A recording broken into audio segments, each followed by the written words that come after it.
নমস্কার বন্ধুরা, আমি সুমনা চলে এসেছি আজকে আমি আমার রেসিপি ঝুলি থেকে একটা রেসিপি নিয়ে।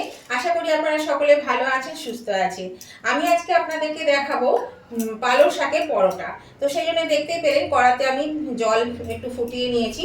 জলটা ফুটে গেছে, তার মধ্যে আমি ভালো করে ধুয়ে রাখা পালং শাক ওই এক আঁটি থেকে একটু কম এটা আমি দিয়ে দিলাম, কারণ আমার একটু পরিমাণে বেশি লাগবে, সেই জন্য আমি একটু বেশি করেই দিলাম।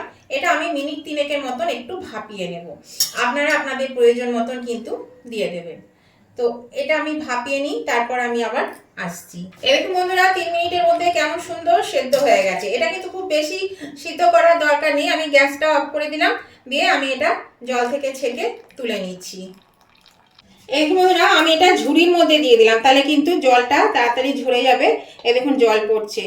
আর এটা দেখুন কতটুকু হয়ে গেছে, দেখুন শাকটা এক আঁটি শাক কতটুকু হয়ে গেছে। আমি সবটাই দিয়ে দিলাম, ভাবলাম যদি কম পড়ে যায়, তো সবটাই দিয়ে দিয়েছি। তো এটা হয়ে গেছে, এটা ঠান্ডা হোক, ঠান্ডা হলে আমি এটা পেস্ট করে নেব। এই বন্ধুরা আমি একটা মিক্সিং জার নিয়ে নিয়েছি, এর মধ্যে আমি এইটা মানে পালং শাকটা দিয়ে দিচ্ছি। এটা ঠান্ডা হয়ে গেছে, এবার শাকটা আমি এর মধ্যে দিয়ে দিচ্ছি। আর দিয়ে দেবো এর মধ্যে, এখানে কিছুটা আমি ধনে পাতা নিয়েছি, এই ধনে পাতাটা আমি এর মধ্যে দিয়ে দিচ্ছি। আর সামান্য একটু গোলমরিচ, এখানে 3টে কাঁচা লঙ্কাকে ফাটিয়ে নিয়েছি। আর এখানে 1 ইঞ্চি মতন আদা নিয়েছি, এই 1.5 ইঞ্চি হবে। একটু নুন আর চিনি, একটু স্বাদ অনুযায়ী নুন আর চিনি নিয়েছি। আর দিয়ে দেব এখানে একটু দই, এই বাটিটার 1 বাটি মতন দই নিয়েছি, দইটা আমি দিয়ে দিলাম। আর দিয়ে দিলাম 1/2 চামচ গোটা জিরে। এবার আমি এটাকে ভালো করে পেস্ট করব। দেখুন বন্ধুরা, পেস্টটা বানানো হয়ে গেছে, শাকের পেস্ট, এই যে দেখুন এইরকম হয়েছে। তো এবার আমি আটাটা মেখে নেব। আমি কিন্তু আটা দিয়ে বানাবো, আর তাহলে আটাটা আমি এবার মেখে নেব। এরকম বন্ধুরা, পরোটা করতে গেলে তো অবশ্যই আটা ময়দা কিছু লাগবেই। তো এখানে আমি এই বাটিটার 1 বাটি নিয়ে নিলাম ময়দা, এটা ময়দা নিয়ে নিলাম।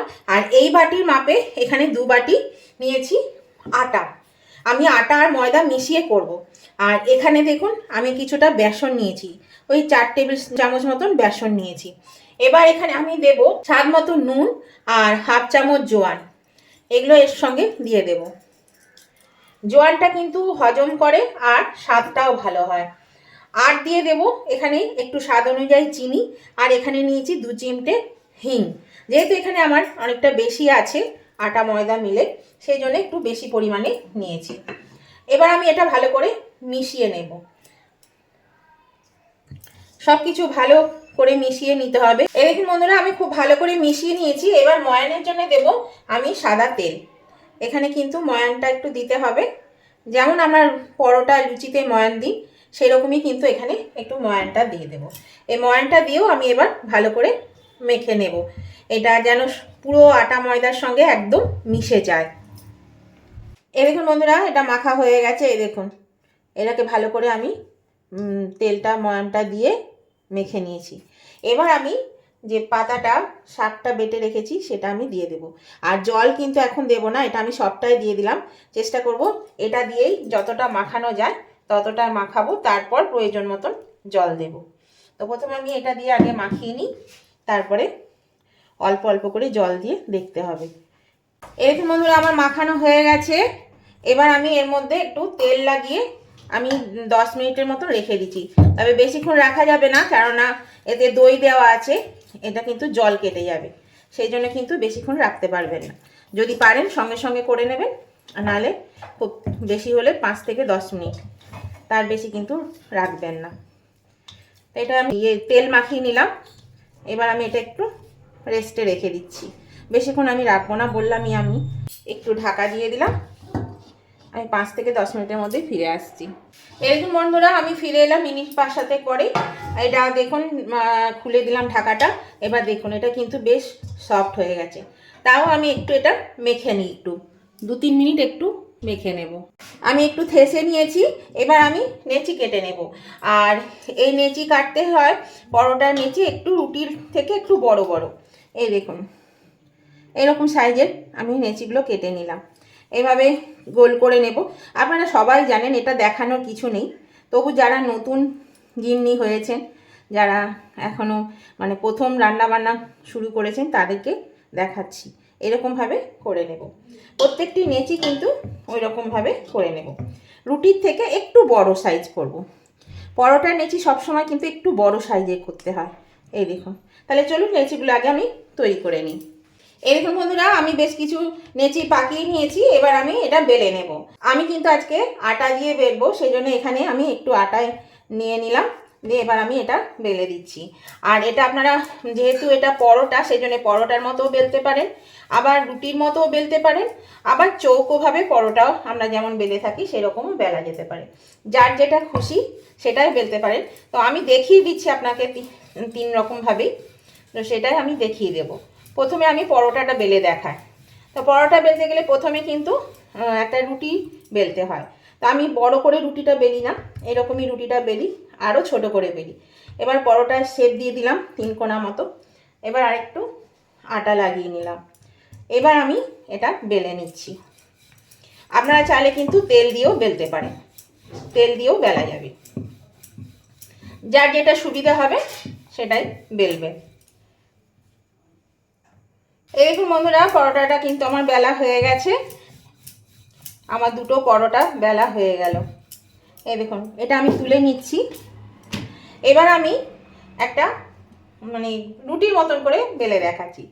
যদিও এটা দেখানোর কিছু নেই, তবুও কিন্তু আপনারা এইভাবে গোল করে একটা রুটির মতন বেলে নিতে পারবেন। আর একটু মোটা মোটা করবেন, এগুলো যেহেতু মানে পরোটা করছি সেই জন্য কিন্তু একটু মোটা মোটা করবেন। একদম পাতলা রুটির মতো, বা অনেকে আছেন রুটিও কিন্তু মোটা মোটা খান, তো সেইভাবেই বেলবেন। এই দেখুন, এটাও বেলা হয়ে গেছে। আর এই দেখুন, এটার থিকনেসটা দেখুন, এরকম মোটা করে আমি এটা বেলেছি। এটা বেলা হয়ে গেছে, এটা আমি তুলে রাখছি। আমি আরেকটা বেলে আপনাদেরকে দেখাচ্ছি অন্যভাবে।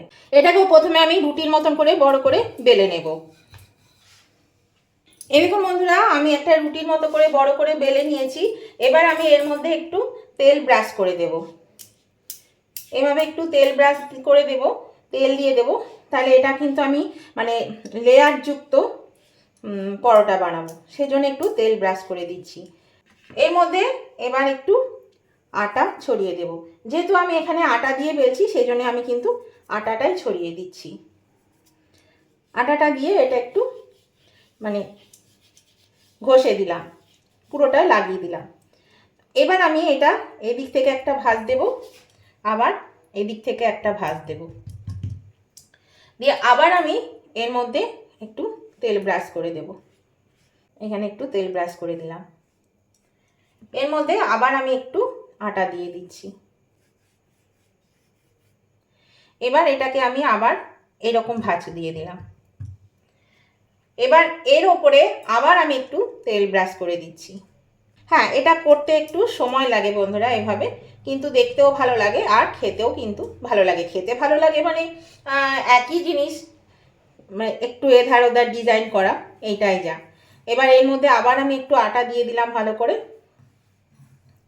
এবার আমি এখান থেকে এরকমভাবে ভাঁজ করে দিচ্ছি। এই যে এরকম একটা ভাঁজ হলো। এবার আমি এটাকে বেলে নেব। আটা লাগিয়ে নিলাম, আটা লাগিয়ে এটাকে আমি আবার বেলে নিচ্ছি, চৌকোভাবে বেলে নেব। দেখলেন তো কতগুলো লেয়ার হলো। এই দেখুন বন্ধুরা, এটা আমার বেলা হয়ে গেছে। তাহলে চলুন এবার আমি এই কটা ভেজে নিই। এই দেখুন বন্ধুরা, গ্যাসের চুলায় আমি একটা তাওয়া বসিয়ে দিয়েছি। তাওয়াটা কিন্তু গরম হয়ে গেছে। আমি দিয়ে দিচ্ছি একটা পরোটা। এবার আমি পরোটাকে আগে শুকনোতে ভেজে নেব। বন্ধুরা, আমি উল্টে পাল্টে কিন্তু এটাকে সেঁকে নিলাম ভালো করে।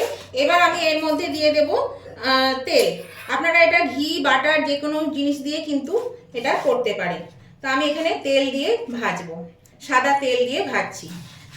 দেখুন, এটাকে আমি আবার ঘুরিয়ে দিচ্ছি এদিকে। কতটা ফুলবে জানি না, কারণ আমি খুব একটা ভালো করে ঠাসতে পারছি না, হাতে প্রচণ্ড ব্যথা, সেই জন্য তো এখনও বুঝতে পারছি না কতটা কি ফুলবে। ফুল ছিল, এই যে ফুলছে একটু একটু করে। এই দেখুন, এটাকে কিন্তু এবার একটু ভালো করে এপিট ওপিট উল্টে পাল্টে ভেজে নিতে হবে। বেশ একটা এরকম এই যে ব্রাউন ব্রাউন কালার আসবে, তাহলে খেতে কিন্তু ভালো লাগে। এখানটা ফুটো হয়ে গেছে, সেই জন্য হাওয়াটা বেরিয়ে যাচ্ছে, ফুলছে না। এই যে ফুটো হয়ে গেছে। দেখুন এটা কিন্তু ভাজা হয়ে গেছে, এটা আমি তুলে দেব।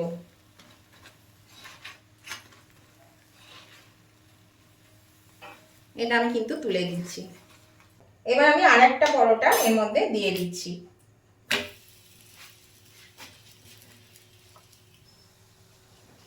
এই দেখুন এটাও ভাজা হয়ে গেছে, এটাও আমি এবার তুলে নিচ্ছি। এবার আমি এই যে রুটির মতো যেটা করেছি সেটাই আমি দেখাচ্ছি। এটাকেও আমি প্রথমে সেঁকে নেব উল্টে পাল্টে ভালো করে, তারপর তেলে ভাজবো। এই দেখুন বন্ধুরা এটা হয়ে গেছে রুটিটা, এটা আমি তুলে নিচ্ছি। দেখুন হয়ে গেছে, এটা আমি তুলে নিচ্ছি। এবার আমি যেটা চৌকো ভাবে করেছিলাম সেটা আমি দিয়ে দিলাম। এবার এটাকেও আগে উল্টে পাল্টে সেঁকে নেব, তারপরে তেল দিয়ে ভাজবো। এই দেখুন বন্ধুরা এটাও কিন্তু একটু ফুলছে। আর এবার আমি এর মধ্যে তেল দিয়ে দিলাম। তেল দিয়ে এটাকে আমি আবার ভেজে নিচ্ছি। এই দেখুন বেশ ফুলেছে, এটা কিন্তু ভালো ফুলেছে। এই দেখুন এটা কিন্তু হয়ে গেছে, আমি এটা আবার তুলে নেব। তাহলে বাকিগুলো আমি করে নিই, তারপর আবার আসছি। এই দেখুন বন্ধুরা আমার পরোটাগুলো হয়ে গেছে। এখানে আমি সব রকমেরই পরোটা বেলে নিয়েছি। এগুলো হচ্ছে চৌকো, এই যে চৌকো চৌকো পরোটা, এই দেখুন। আর এখানে আছে পরোটা সাইজ, যেমন আমরা পরোটা খাই সেই রকম পরোটার সাইজ, এই যে এইগুলো হচ্ছে পরোটা। আর এখানে হচ্ছে রুটি করে যেভাবে আমরা পরোটা করি, এই যে গোল গোল করে পরোটা। তো আমি সব রকমই করে নিয়েছি। তো এইভাবে আপনারাও করবেন, দেখবেন খেতে কিন্তু দারুণ লাগছে। আর এটা খেতে খুবই ভালো লাগে। আর দেখুন এটা লেয়ারটা দেখুন, এই দেখুন এগুলো খুলে যাচ্ছে, দেখছেন এরকম লেয়ার, কতগুলো লেয়ার হয়েছে দেখুন, সব খুলে খুলে যাচ্ছে। তো কেমন লাগলো আজকের এই পালং শাকের পরোটা বন্ধুরা আপনাদের? যদি ভালো লেগে থাকে, নতুন বন্ধুরা কিন্তু এখনো যদি সাবস্ক্রাইব করে না থাকেন আমার চ্যানেলটা, তবে অবশ্যই কিন্তু আমার চ্যানেলটা সাবস্ক্রাইব করে আমার পাশে থাকবেন।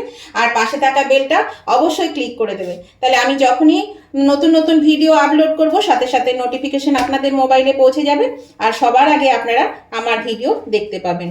আমার উভয় বন্ধুরা এখনো পর্যন্ত দেখতে দেখতে যদি লাইক দিতে ভুলে গিয়ে থাকেন, তাহলে লাইক বাটনটা অবশ্যই প্রেস করে দেবেন। আর আপনাদের একটা লাইক আমাকে এগিয়ে নিয়ে যেতে অনেকটা সাহায্য করে। আর যদি ভালো লেগে থাকে আজকে এই রেসিপিটা, আপনাদের যদি খুব ভালো লেগে থাকে, তাহলে পরে অবশ্যই কিন্তু প্রচুর পরিমাণে শেয়ার করে দেবেন। আপনাদের বন্ধু বান্ধব আত্মীয় স্বজন সকলেই যাতে পেয়ে যায়, তার জন্য প্রচুর পরিমাণে কিন্তু শেয়ার করে দেবেন। আর কেমন লাগলো আজকের এই রেসিপিটা সেটা জানাতে কমেন্ট করতে একদম ভুলবেন না। আপনাদের মিষ্টি মিষ্টি কমেন্টগুলো যেমন পড়তেও ভালো লাগে, তেমনি একটা কমেন্ট আমাকে পরবর্তী রেসিপি বানাতে অনেকটাই উৎসাহিত করে। তাই নতুন বন্ধুরা অবশ্যই কিন্তু চ্যানেলটা সাবস্ক্রাইব করে আমার পাশে থাকবেন, আর পাশে থাকা বেলটাকে ক্লিক করে দেবেন। আর উভয় বন্ধুরা লাইক শেয়ার কমেন্ট করতে ভুলবেন না। আজকের মতন ভিডিওটা আমি এখানে শেষ করছি। আবার আমি নতুন ধরনের নতুন কোনো রেসিপি নিয়ে চলে আসবো। ততদিন আপনারা ভালো থাকুন, সুস্থ থাকুন। Tata, bye bye.